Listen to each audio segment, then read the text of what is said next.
할렐루야. 네, 태풍을 뚫고 지나온 것 같은 그런 부활절 보내고 지금 처음 맞는 주일입니다. 사랑하는 성도 여러분들 얼굴을 보니까 너무 반갑고 기쁘고 감사할 따름입니다. 우리 서로 보며 인사하겠습니다. 살아 돌아오셨군요.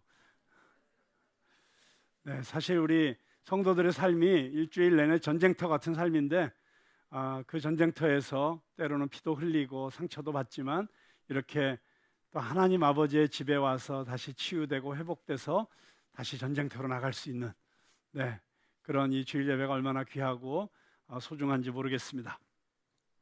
지난 부활절 정말 폭풍 같은 한 주간을 보냈는데요. 저희 푸른나무 교회는 세 가지 큰 행사를 했습니다. 첫째는 성금요일 밥퍼 봉사였는데요. 그 노숙자들을 위해서 밥퍼 봉사를 하는 다일 공동체에서도 코로나 때문에 식사가 금지되어서 도시락밖에 나누어 줄 수 없다고 하는 이야기를 들었습니다. 저희 푸른나무 교회 특징이 있잖아요. 뭘 하든지 남들이 하는 대로는 잘 안 한다. 그리고 뭔가 새로운 걸 만들어서 한다. 네, 이번에도 저희들이 그냥 도시락을 만들어서 나누어 드리는 그걸 그냥 따라하기보다는 좀 특별하게 우리 그날 와서 식사하시는 분들에게 섬기고 싶어서 저희가 고민을 하다가 현재 편의점 매출 1위를 달리고 있는 우리 교회 김수미 성도님의 레시피로 만든 세븐일레븐 도시락을 노숙자들에게 드리면 너무 기뻐하실 것 같은 생각이 들어서 세븐일레븐의 협력을 받고 또 우리 김수민 선생님 도움을 받아서 똑같은 비용으로 정말 럭셔리한 도시락을 노숙자들에게 선물할 수 있게 되었습니다. 그러다 보니까 평소에 도시락 한 800개 준비하면 충분히 남아서 우리 봉사자들도 그 도시락 나눠 먹을 수 있다고 했는데 800개 준비한 도시락이 중간에 소문이 나면서 너무 많은 분들이 오셔가지고 다 동이 나버리고 추가로 그 바퍼에서 준비했던 식재료를 가지고 빨리 도시락을 만들어서 약 100여 분 이상이 더 식사를 하시게 되는 사태가 생겼습니다. 너무 보람 있었고 감사한 시간들이었고 여러분들 36,500원씩 그렇게 하루에 100원 헌금한 그 귀한 헌금으로 헌금해 주셔서 저희들이 365만 원 그 예산도 충분히 넘치도록 하나님께서 채워주셨고 그리고 그날 와서 봉사하는 우리 푸른나무교회 성도님들의 모습이 얼마나 아름다운지 정말 그런 전투 현장에 가면 빛을 발하는 것 같아요. 너무나도 헌신적으로 한마디도 뭐 이게 왜 이러냐 불평하는 사람 없이 정말 열심히 일하는 모습들을 보면서 제가 큰 은혜와 감동을 받았습니다. 두 번째로 저희들이 지난 부활절 동안에 저희 푸른나무 교회가 섬겼던 일은 한국교회 부활절 연합 칸타타입니다. 오늘 이 아침까지 약 88만 명이 이 영상을 보았습니다. 이게 무슨 의미인지 잘 감이 안 오시죠?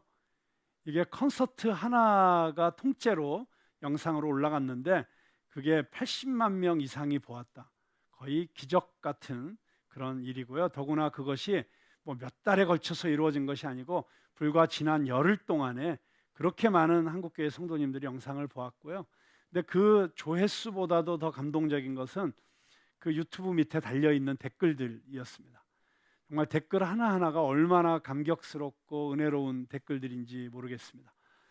그 중에서 제일 제 마음에 와닿았던 댓글은 이런 댓글이었습니다. 이런 없던 신앙심이 생겨버렸네. 크크크.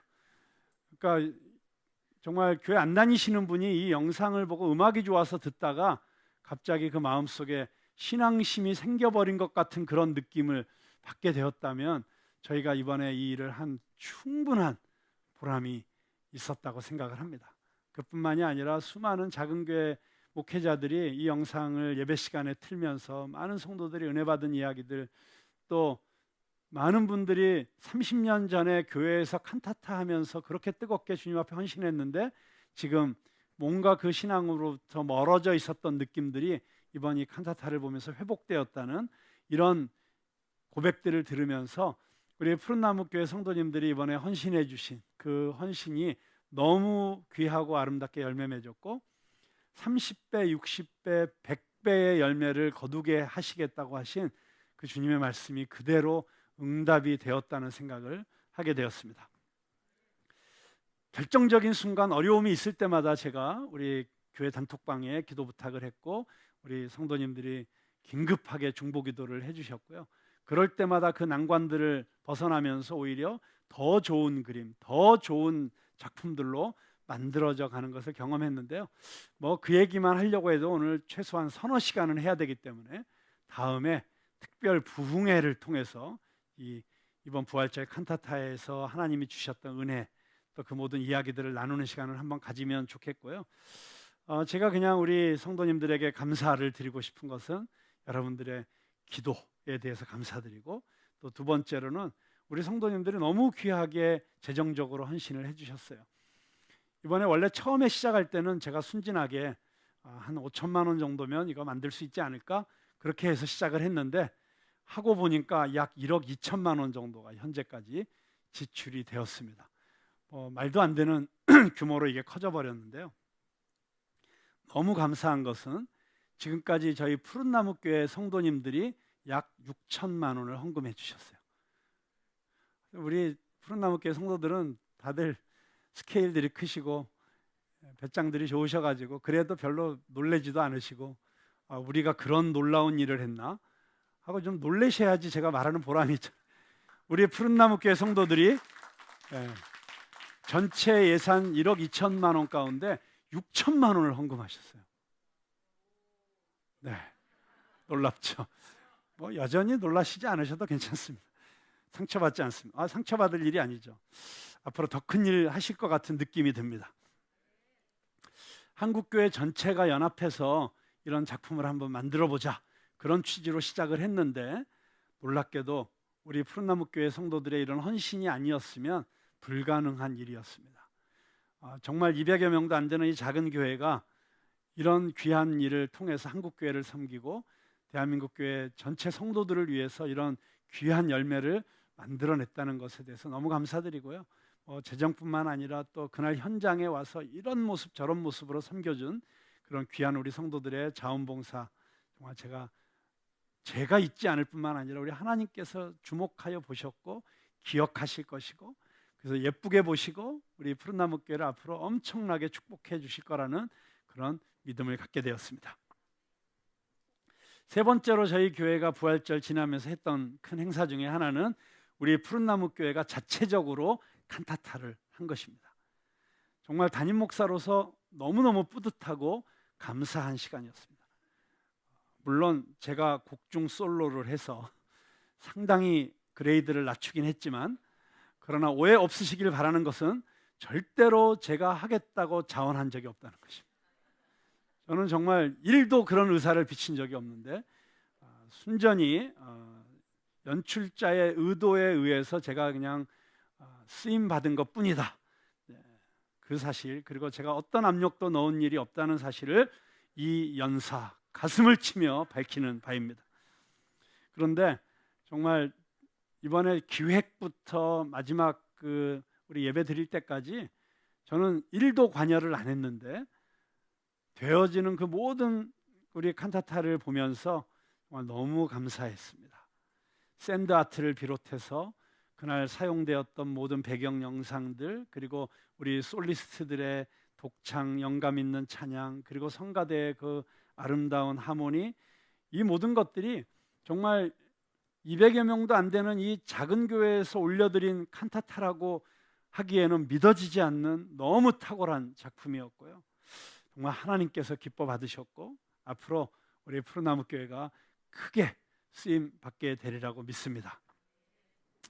한 가지 아쉬운 게 있어요.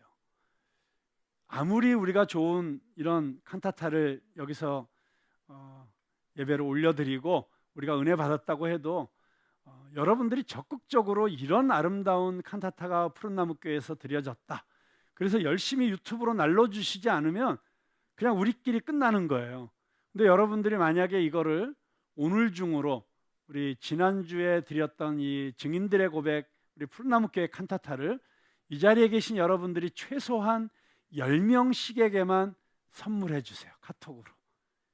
그러면은 지금 이 칸타타를 통해서 은혜 받은 분보다 100배, 1000배의 사람들이 또 우리 푸른나무 교회가 드린 이 칸타타를 통해서 은혜를 받게 될 것이라고 믿습니다. 여러분, 말씀을 들으면 즉각적으로 순종해야 되는 건 아시죠? 또 순종하면 하나님이 축복해 주신다는 것도 아시죠?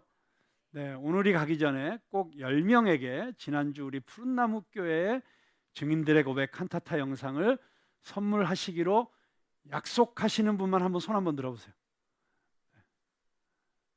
근데 이거 손드는 게 그렇게 어려워요? 그러니까 10명한테 보내는 게 그런 엄청난 결단이 필요한 건 아니잖아요. 그냥 이럴 때는 손 번쩍 드셔야 됩니다. 네, 10분 이상에게 보내겠다. 다시 한번 손 들어주세요. 여전히 고민하시는 분들이 계시죠. 괜찮아요. 약 90% 이상이 손 들었기 때문에. 네. 자, 제가 지난 10년 동안 저의 삶의 비전이 3가지였습니다. 첫째는 통일한국, 둘째는 청년 부흥, 그리고 셋째는 건강한 중소형 교회의 모델이 되는 교회. 이 3가지가 저의 10년 동안의 비전이었고 저의 삶의 목표였고 또 주님이 저에게 주신 소명이자 비전이었어요. 그런데 그 3가지 비전 중에서 저에게 있어서 제일 어려웠던 것은 3번째였습니다. 건강한 중소형 교회를 어떻게 만들지? 목회를 제대로 배워본 적도 없고 또 제 체질상 목회자가 체질이 아니기 때문에 정말 쉽지 않은 시간들을 보냈고 성도님들도 고생 많이 하셨는데, 그랬기 때문에 오히려 그 힘든 시간들 약 15년의 시간을 보내면서 저희들이 지지고 볶으면서 이제 그러면 지금 이 시대에 건강한 중소형 교회가 된다는 것, 그게 무슨 의미인지를 이제 저희들이 서로 알아가고 있는 것 같습니다. 저에게도 그 길이 이제 보이기 시작하는 것 같고요. 아마 이것이 잘 정리가 되면 앞으로 새로 개척하는 많은 개척자들, 그리고 지금 현재 작은 교회 목사님들에게 많은 도움을 줄 것이라고 생각합니다. 너무 탁월한 목사가 개척을 해서 순식간에 1000명, 2000명 되고 그런 교회들은 부러움의 대상이지 따라갈 모델이 될 수는 없잖아요. 근데 저희는 15년 동안을 정말 바닥에서 기면서 고생을 했기 때문에 그 경험들이 아마 뒤따라오는 작은 교회 목사님들과 개척자들에게 많은 유익을 줄 수 있다고 생각하고요. 그리고 그렇게 해서 만들어가는 우리 교회 공동체가 정말 이 21세기의 대한민국이라고 하는 특별한 컨텍스트 안에서 어떤 하나의 모델로서 자리매김할 수 있지 않을까, 그런 기대를 지금 갖고 있습니다. 자, 어쨌든 지난주에 수고해 주신, 그래서 기획 연출 맡으신 우리 조병범 목사님, 또 지휘하신 우리 김재우 집사님, 그리고 모든 성가대원들, 그리고 또 샌드아트를 해주신 박용훈 집사님, 그리고 우리 늘 수고하는 우리 찬양팀 멤버들 너무너무 감사합니다. 우리 그분들께 박수 한번 드리도록 하겠습니다.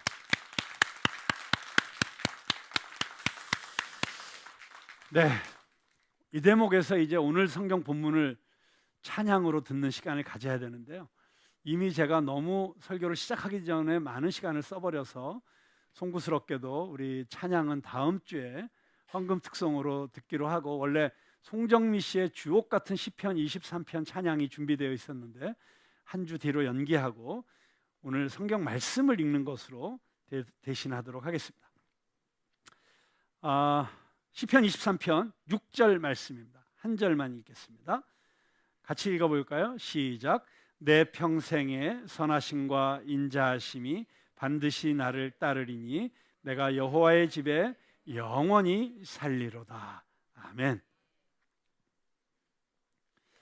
네, 제가 지난 3주 동안 시편 23편을 설교를 했습니다. 그러면서 시편 23편에는 우리가 너무나도 친숙하게 알고 있는 양과 목자의 이미지뿐만이 아니라 우리와 하나님의 관계, 나와 하나님의 관계를 묘사해 주는, 은유해 주는 4개의 이미지가 있다고 말씀드렸죠. 첫 번째 이미지가 양과 목자였습니다. 두 번째 이미지는 나그네 또는 순례자와 길 안내자의 이미지였습니다. 그리고 세 번째 이미지는 전쟁터에서 도망치는 도망자와 그리고 그 도망자를 맞아주는 유목민의 족장의 이미지를 제가 부활절 전주 설교에서 말씀을 드렸죠. 자, 그러면 오늘 네 번째 이미지가 등장을 합니다. 그 네 번째 이미지가 무엇일까요? 여기 보면 내가 여호와의 집에 영원히 거하리로다. 자, 여기서 어떤 이미지가 떠오르십니까? 나와 하나님의 관계를 표현하는 어떤 이미지. 여호와의 집에 거한다. 이것을 몇 가지 의미로 해석할 수 있는데요. 다윗 당시에는 아직 성전이 지어지지 않았기 때문에 성막이라고 생각할 수 있습니다. 성막은 하나님의 임재가 거하는 곳이었습니다. 그리고 그곳에서 제사를 통해서 하나님을 예배하는 자리였고, 그리고 그 성막 안에서 임재 가운데 임하시는 하나님의 음성을 듣는 곳이었습니다. 그러니까 여호와의 집에 영원히 거하리로다. 이 말씀은 다시 말하면 하나님과 친밀한 관계 속에서 살겠다. 내가 하나님 안에 있겠다. 머무르겠다. 내가 하나님을 떠나지 않겠다. 이런 표현으로 생각할 수 있겠습니다. 자, 그런가 하면 내가 여호와의 집에 영원히 거하리로다. 이 영원이라는 단어를 통해서 우리가 이 땅에서의 삶을 다 마친 후에 하나님의 나라에서 영원히 살겠다. 그런 의미로도 해석할 수 있습니다. 자, 여러분, 우리가 이 땅을 살아가면서 하나님 안에서 사는 것, 하나님과 동행하는 것, 하나님의 손을 붙잡고 하나님과 함께 걸어가는 것, 이것도 너무 중요한 것이고요. 이 땅에서의 삶을 다 마친 이후에 영원한 하나님의 나라, 영원히 살게 될 하나님의 나라를 향해서 가는 것, 이것도 너무 중요한 의미라고 할 수 있습니다. 이 땅에서 살 때에도 임마누엘, 우리와 동행하시는 하나님, 우리와 함께 하시는 하나님, 그 하나님과 동행하는 삶을 살다가 이 땅에서의 삶을 다 마친 이후에 영원히 하나님이 다스리시는 그 나라, 바실레이아 투 데우, 하나님의 왕국, 하나님이 통치하시는 나라, 그 나라에서 우리가 영원히 살아야 되지 않겠습니까? 우리가 절대로 놓치지 말아야 되는 우리 신앙의 두 가지 가장 중요한 가치이고 신앙생활의 요소라고 할 수 있습니다. 자, 그런데 이 마지막 절을 통해서 시편 기자가 우리에게 보여주는 이 네 번째 이미지가 그러면 무엇인가? 그걸 알려면 조금 전문적인 히브리어 지식이 필요합니다. 여기에 거하리로다 라고 하는 단어가 등장하죠. 영어 성경에 보면 대개 dwell이라는 단어로 번역이 되어 있습니다. 거하다, 거주하다, 머무르다, 이런 뜻의 단어 dwell이 쓰여져 있습니다. 그런데 이 히브리어 단어 가운데 이 히브리어 단어는 dwell 말고도 또 다른 영어 단어로도 번역이 될 수가 있는데 그 단어는 return입니다. 돌아가다. 그러니까 내가 여호와의 집에 영원히 거하리로다, 이렇게 한국어로 번역할 수도 있지만 내가 여호와의 집으로 영원히 살기 위해 돌아가리로다, 이렇게도 번역을 할 수 있다고 하는 것입니다. 자, 여기 집으로 돌아간다 라고 하는 뜻으로 이 말씀을 해석하면 우리들에게 갑자기 너무 아름다운 이미지가 떠오르죠. 집으로. 기억나세요? 집으로. 너무 우리가 보면서 잔잔하게 가슴을 적셨던 영화 제목 아닙니까? 집으로 간다는 것. 여러분, 집에 간다, 고향에 간다, 내 아버지가 계신 곳, 내 어머니가 계신 곳, 할아버지 할머니가 계신 곳, 고향으로 간다라고 할 때 이미 마음 한쪽에 뭔가 따뜻한 느낌이 들지 않으세요?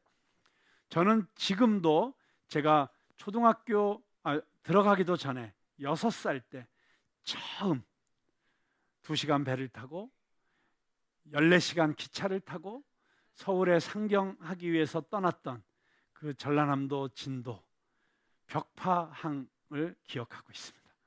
그런데 60여 년 가까이 지난 지금도 이순신 장군이 그 명량해전을 치루었던 그 울둘목 위에 놓인 다리를 지나서 진도로 들어서는 순간 갑자기 제 몸과 마음이 그렇게 편해질 수가 없어요. 저는 희한한 게요, 진도 집에, 어머니 계신 집에만 가면 잠이 쏟아집니다. 이유를 알 수가 없어요. 그냥 주책 없이 잠을 자요. 그러면 저희 아내나 또 우리 누님들이 같이 가면, 야, 너 와가지고 왜 이렇게 잠만 자냐, 좀 일어나라, 뭐 이렇게 자꾸 재촉을 하는데, 저희 어머님은 아유 왜 그래, 피곤한데 자게 내버려도 하고 자꾸 저를 또 재우세요. 그러면 정말 뭐 하루 종일도 자고 그래요. 왜 그렇게 잠이 올까? 아마 여러분들도 그런 비슷한 경험들이 있지 않을까, 그런 생각을 해봅니다. 집이라는 것, 돌아갈 고향, 너무 좋은 곳이지요. 그런데 여기 이 시편 23편에 보여주는 이미지는 바로 아버지가 집에서 기다리시는 모습, 그리고 그 아버지를 향해서 돌아가고 있는 아들, 그 모습을 우리에게 보여주는 것입니다. 자, 그러면 집으로 돌아가는 아들과 그 아들을 기다리는 아버지 하면 바로 떠오르는 그 유명한 성경의 한 대목이 있죠. 네, 바로 누가복음 15장에 등장하는 그 유명한 돌탕의 이야기죠. 돌탕은 돌아온 탕자의 준말입니다. 여기도 뭐 돌탕들이 좀 계신지도 모르겠어요. 자, 이 시편 23편의 마지막 절이 보여주는 이미지와 정확하게 일치하는 예수님의 이야기가 바로 돌아온 탕자의 이야기입니다. 제가 늘 시편은 시인이신 예수 그리스도의 노래이다라고 그렇게 그 책 제목을 인용하잖아요. 정말 이런 돌아온 탕자의 이야기와 이 시편 23편을 연결시켜 보면 정말 이게 바로 예수님의 이야기구나라고 하는 것을 바로바로 느끼게 됩니다. 여러분, 우리 인생의 궁극적 목적지는 하나님 아버지의 집으로 돌아가는 것입니다. 그런데 그 아버지의 집으로 돌아가기 위해서 우리가 먼저 돌아가야 하는 곳이 있습니다. 바로 십자가입니다. 십자가 앞에 돌아가서 그곳에서 나를 위해서 피 흘리시고 죽임당하신 그 예수님을 만나야 합니다. 그리고 그 예수님이 나의 모든 죄를 대신 담당하시고 십자가에서 고난당하시고 죽임당하셨다는 그 사실을 믿음으로 받아들이고 예수님을 내 마음의 왕자의 주인으로 나를 다스려 주시도록 영접하는 그 일을 통해서 우리는 하나님 아버지의 집으로 돌아갈 수 있는 첫 번째 관문을 통과하게 되는 것입니다. 누가복음 15장의 탕자가 돼지를 치면서 그 돼지가 먹는 주엄 열매를 먹으면서 그 비참한 가운데서 아버지의 집을 떠올리고 돌아가기로 결심하는 장면, 그걸 다른 말로 말하면 회개라고 하죠. 회개가 무엇입니까? 회개는 돌이키는 것입니다. 방향을 바꾸는 것입니다.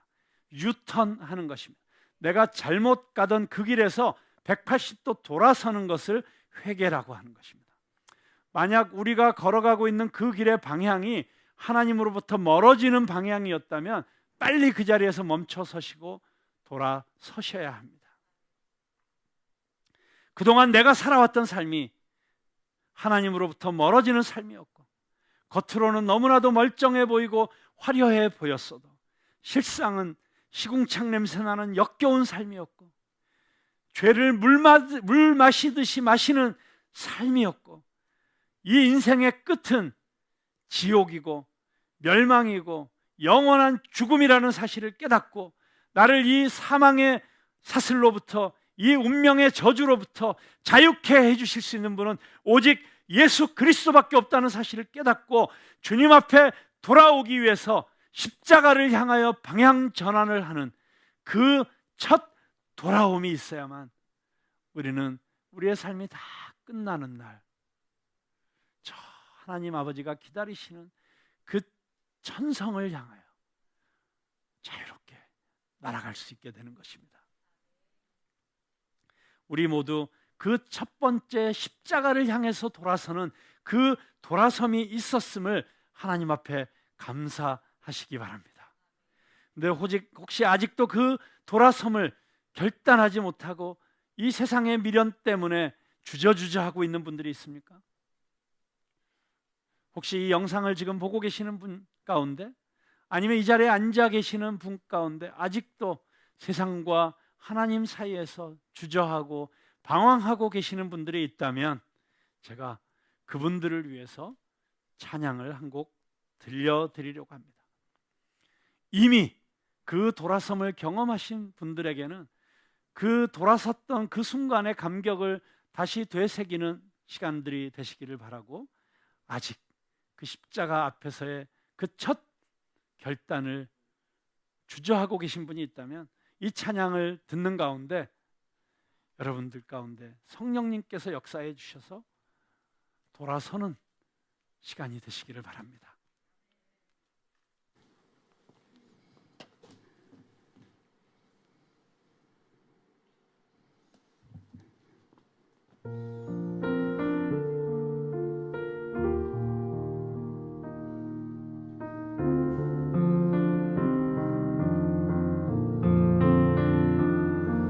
세상에서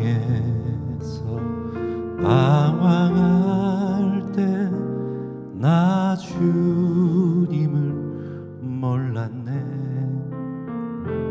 내 맘대로 고집하며 온갖 죄를 저질렀네. 많은 사람 찾아와서 나의 친구가 되어도 병든 몸과 상한 마음 위로받지 못했다오. 예수여, 이 죄인을 불쌍히 여겨 주소서.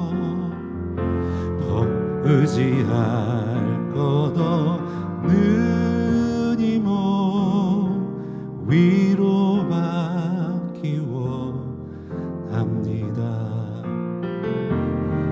이제인의 애통함을 예수께서 들으셨네. 못자국난 사랑에서 나를 어루만지셨네. 내 모든 죄 무거운 짐 이제 모두 다 벗었네. 우리 주님 예수께서 나와 함께 계신다오. 내 주여, 이 죄인이 무한 감사드립니다. 나의 몸과 영혼까지 주를 위해 바칩니다.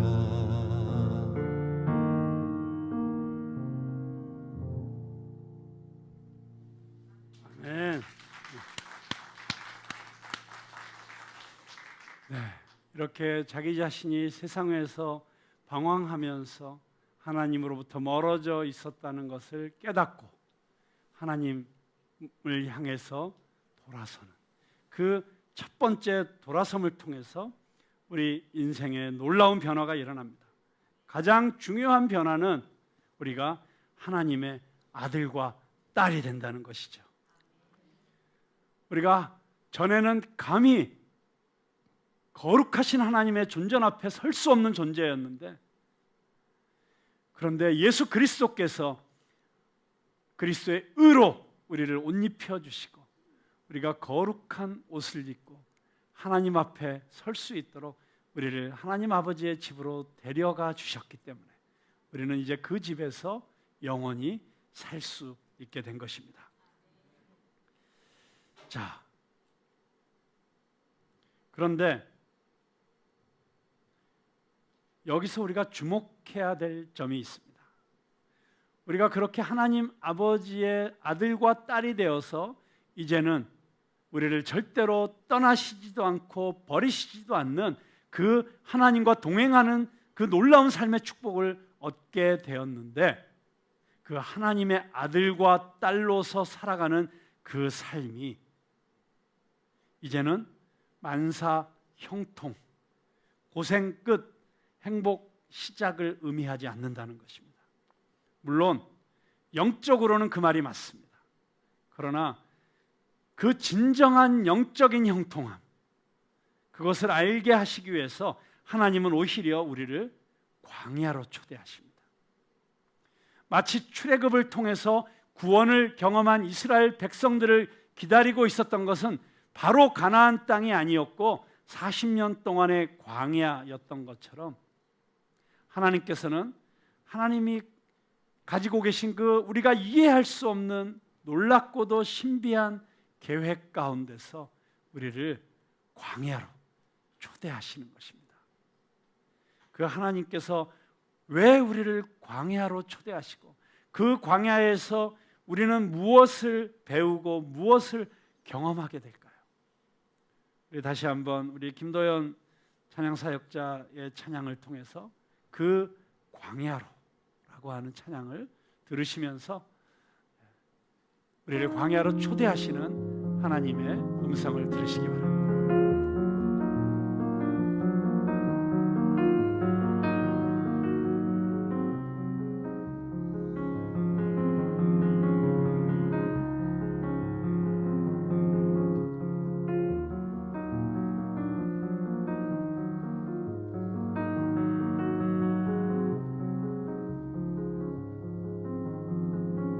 광야로 우리를 부르시는 아버지,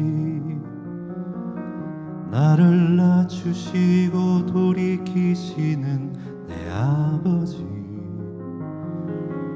고단한 사목 눌린 짐 모두 버리고 주의 임재로 부족함 없는 그 광야로 우릴 초대하시는 아버지, 친히 채우시고 먹이시는 내 아버지, 호위하시고 보호하시며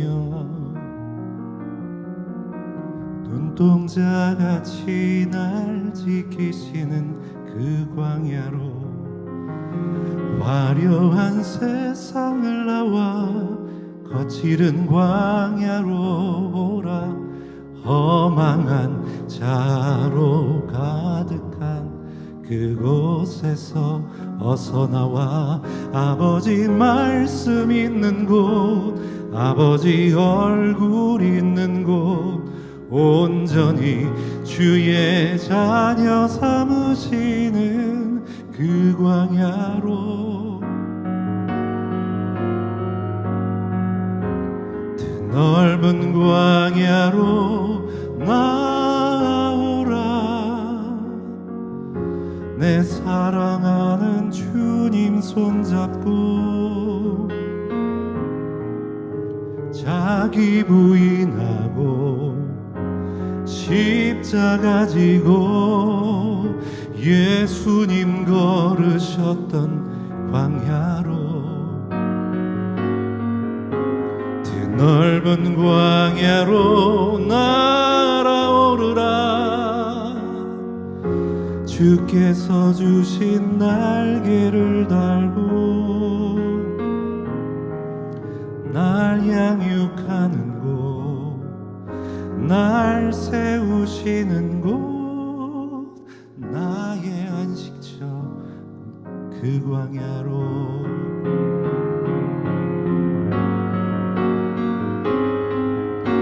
비둘기 같은 날개가 있다면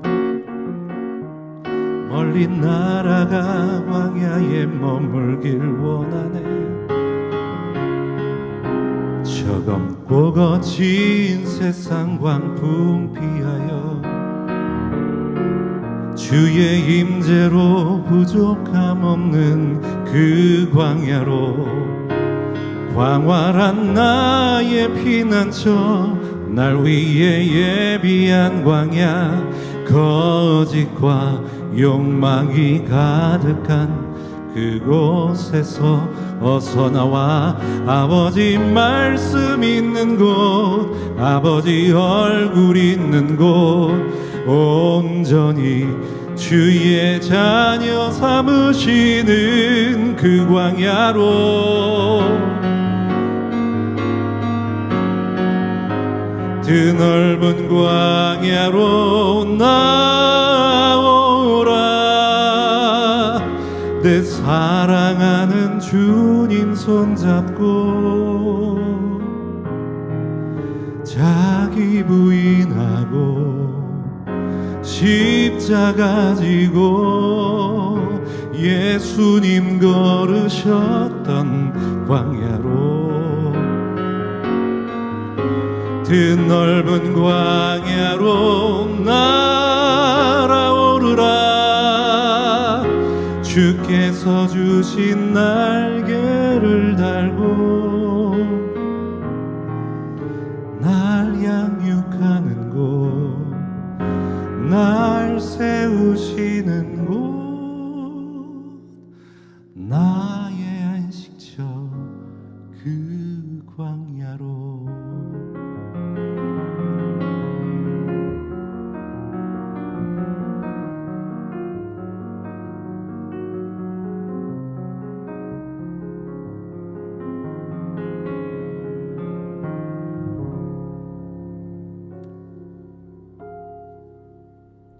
아멘.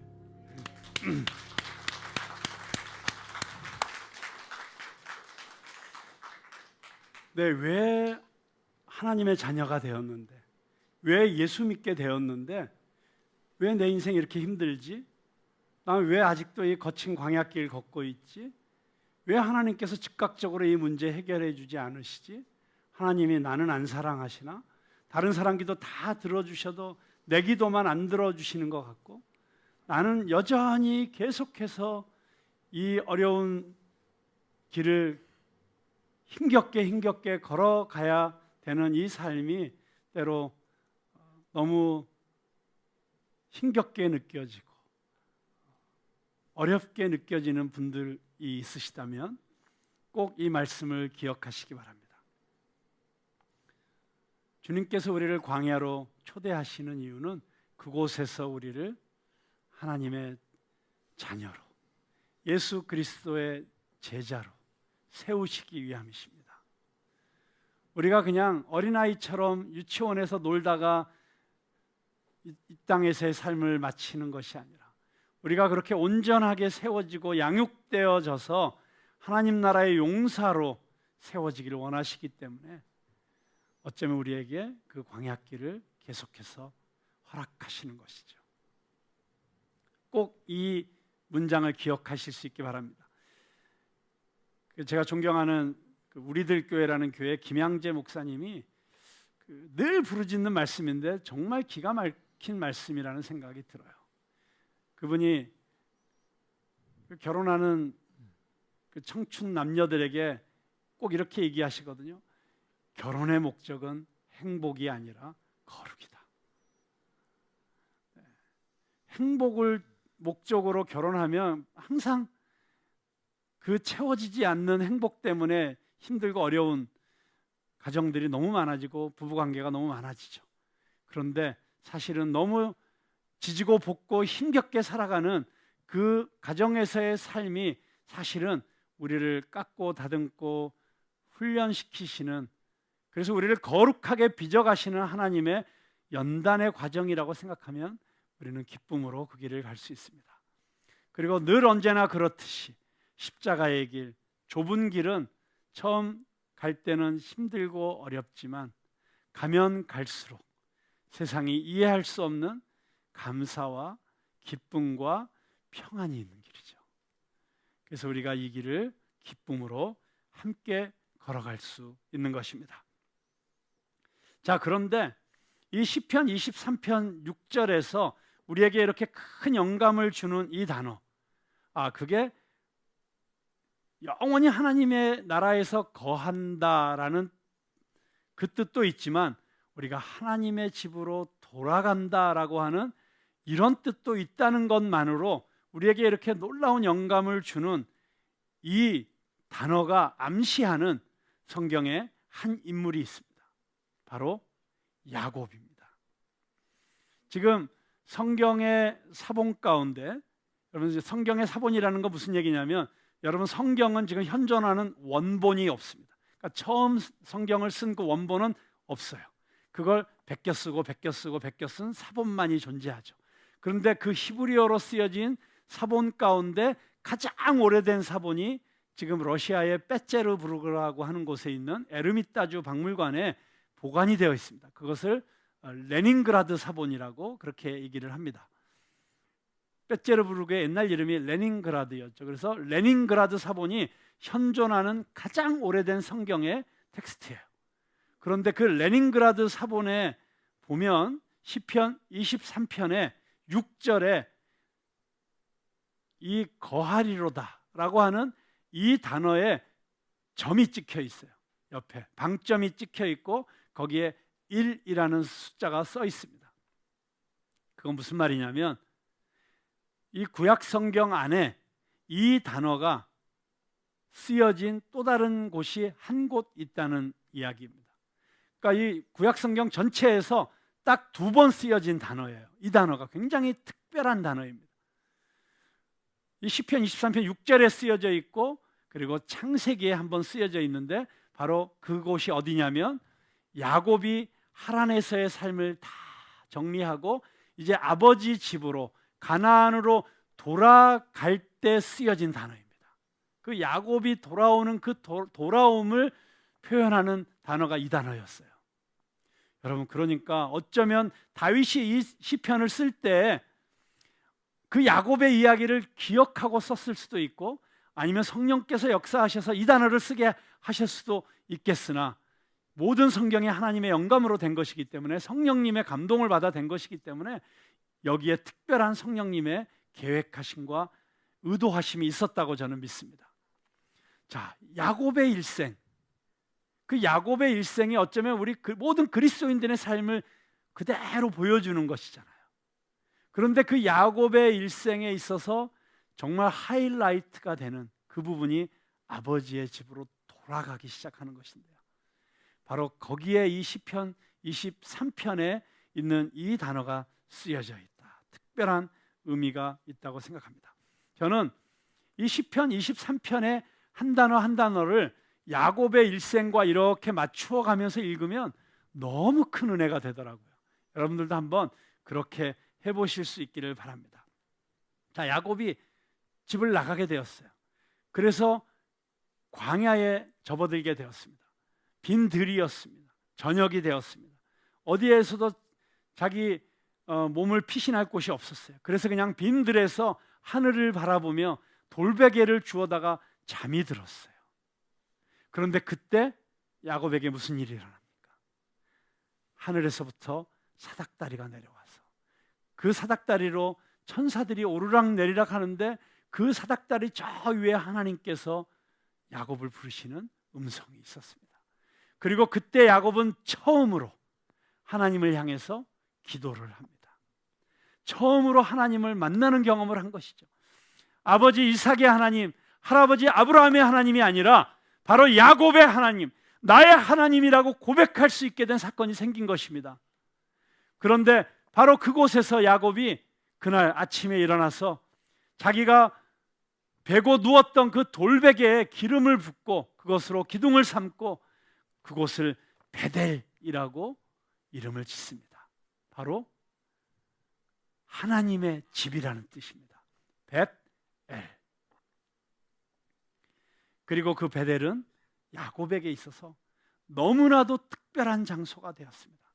언제나 다시 돌아가야 될 그곳, 내가 이 세상 속에서 방황하다가도 다시 돌아가야 될 그곳. 야곱이 다시 돌아와서 처음 한 일은 베델에서 제사를 드리는 일이었습니다. 야곱이 세겜에서 자기 딸이 강간을 당하고 자기 아들들이 피비린내나는 복수를 하고, 그래서 가나안 족속들이 자기를 치러 올지도 모른다는 두려움 가운데서 그가 돌아갔던 것도 베델이었습니다. 언제나 하나님의 임재가 필요할 때, 하나님을 만나야 될 때, 하나님의 음성을 들어야 될 때, 하나님의 도우심이 필요할 때 그에게는 돌아갈 베델이 있었습니다. 여러분, 그 베델이 있다는 것이 우리 인생에 얼마나 큰 축복입니까? 저는 이 야곱의 하나님과의 여정의 첫 출발점이 되었던 그 베델, 그곳에서 그가 베고 잠들었던 그 돌베개의 의미를 지금 이 찬양으로 함께 되새겨 보려고 합니다.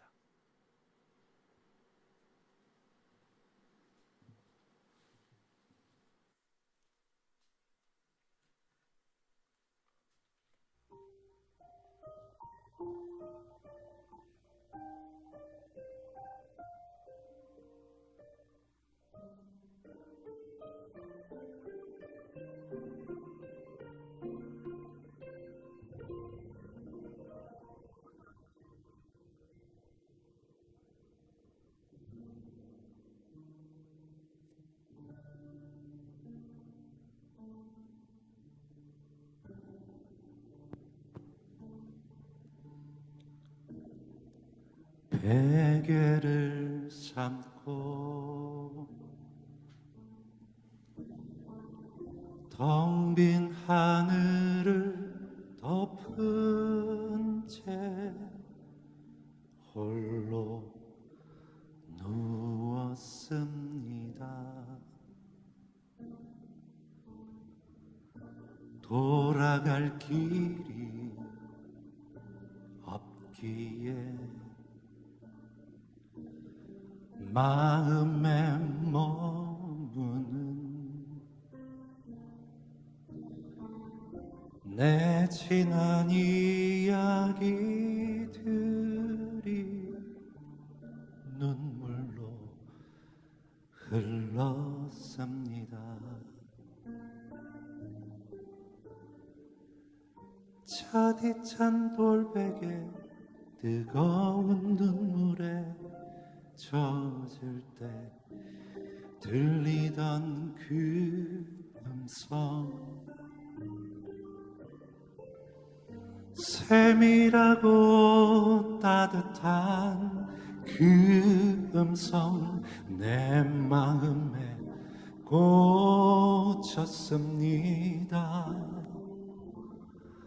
너의 아픔 쌓인 곳에 나 항상 있었고, 너의 탄식 베인 곳에 나의 눈물 고였노라.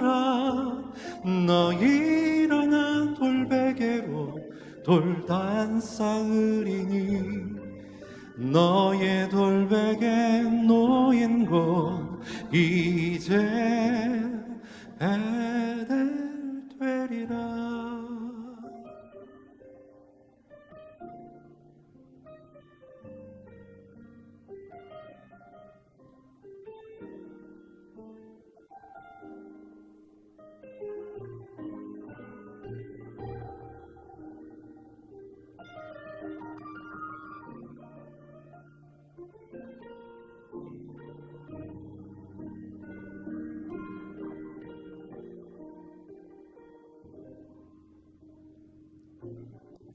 하나님 허리 굽혀 내 돌베개 주사 당신의 뜨거운 품에 고이 부부시니 내 오랜 슬픔에 돌베개 외로움의 돌베개 내 귀한 하나님의 집 기둥 되었습니다. 차디찬 돌베개 뜨거운 눈물에 젖을 때 들리던 그 음성 세밀하고 따뜻한 그 음성 내 마음에 꽂혔습니다. 너의 아픔 쌓인 곳에 나 항상 있었고 너의 탄식 베인 곳에 나의 눈물 고였노라. 너 일어나 돌베개로 돌단 쌓으리니 너의 돌베개 놓인 곳 이제 배달되리라.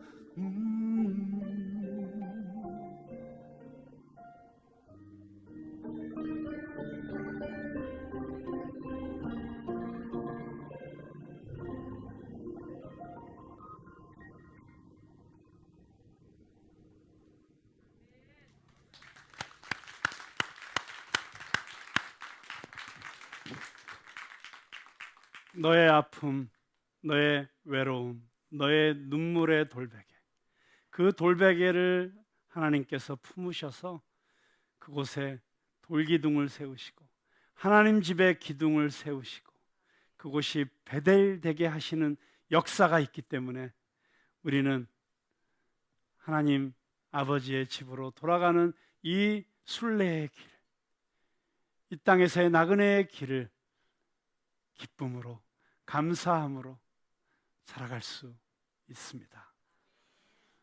그렇습니다. 오늘 이 시편 23편 전체를 이제 마무리하면서 우리들이 다시 한번 이 시편 23편 이 하나의 우리 성도의 삶 전체를 보여주는 큰 서사시와 같은 그림이라고 한다면 결국 우리는 이 땅 가운데서 정말 스스로 아무것도 할 수 없는 양 같은 존재였지만 그 양 같은 존재를 목자 되셔서 지켜주시고 보호해 주시는 그 하나님의 사랑으로, 그리고 이 치열한 영적 전쟁의 한복판에서 우리로 승리하게 하시는 대장 되신 예수 그리스도를 따라가는 그리스도의 용사로서, 그리고 때로는 우리가 지치고 힘들고 피곤할 때 우리를 맞아주시고 치유하시고 회복시켜 주시는 그 우리의 주인 되어 주시는, 호스트가 되어 주시는 그 하나님의 사랑 때문에, 그리고 우리가 이 땅에서의 이 길을, 광야와 같은 길을 걸어가면서 때로는 힘들고 때로는 외롭고 때로는 지치고 때로는 아플지라도 단 한순간도 나를 떠나지 않으시고 나를 지켜주시고 나와 함께 울어주시고 나를 안아주시는 그 아버지 하나님의 역사 때문에 우리는 여전히 이 땅에서 주의 복음을 전하며 하나님의 나라를 이 세상 가운데 확장하며 주께서 오늘 나에게 맡겨주신 사명을 감당하는 그리스도인의 삶을 힘차게 살아낼 수 있다고 믿습니다. 그렇습니다. 이 땅에서의 삶에 너무 연연해하지 마십시오. 이 땅에서의 삶에 너무 집착할 필요 없습니다. 금방 지나가는 것입니다. 정말 순식간이잖아요. 어느새 이 나이가 되었잖아요. 네. 교회 시작한 지 이게 15년 전에 여기서 우리 예배드리고 한참 돌다가 다시 여기 왔는데 와보니까 15년째예요, 저희 교회가. 근데 그냥 순식간에 지나갔는데 앞으로 15년도 그렇게 후딱 지나갈 것입니다. 그런데 그 잠깐 지나가는 이 땅에서의 삶에 너무 연연해하지 마시고 하늘을 바라볼 수 있길 바랍니다. 그리고 이 땅에서 나그네 된 삶, 순례자 된 삶을 잘 살아낼 수 있기를 바랍니다. 그런데 우리가 주님만 바라보고 그 주님과 동행하고 우리의 모든 시선이 우리를 기다리시는 하나님 아버지에게 머물러 있게 된다면 우리는 이 망망한 바다, 이 멀고 먼 외로운 사막 같은 곳을 지나는 그런 시간들일지라도 그곳에서 여전히 우리는 천국의 잔치를 경험하며 살 수 있게 될 것입니다.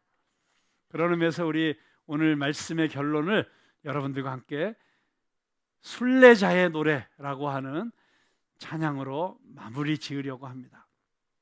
저 멀리 배는 나의 시온성, 오 거룩한 곳 아버지 집. 우리 함께 그 길을 순례자답게 걸어갈 수 있기를 바랍니다. 우리 송정미 씨와 김도연 씨가 나오셔서 먼저 이 노래를 인도해 주시고 저희가 함께 부르도록 하겠습니다.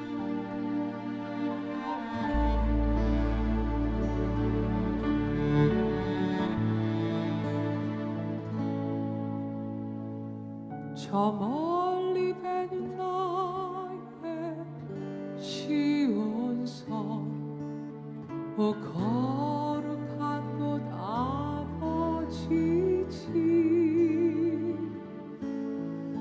내 사모하는 집에 가고자 한 밤을 세웠네. 저 망망한 바다 위에 이 몸이 상할지라도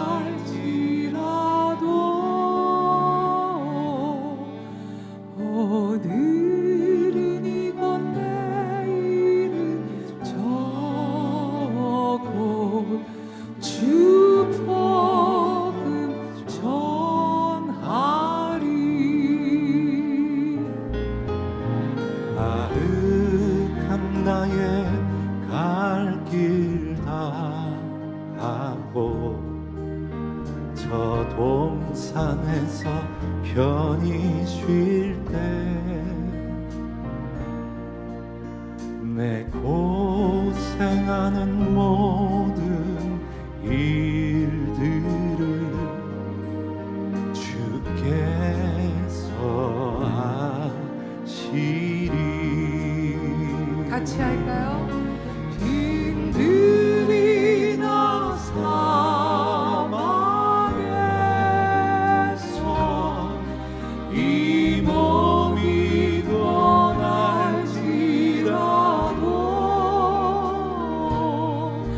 오 내 주 예수 날 사랑하사 날 지켜주시. 빈들이나 사막에서 빈들이나 사막에서 이 몸이 고날지라도 오 예수 예수 날 사랑하사 날 지켜주시. 오 내 주 예수 날 사랑하사 오 예수 예수 날 사랑하사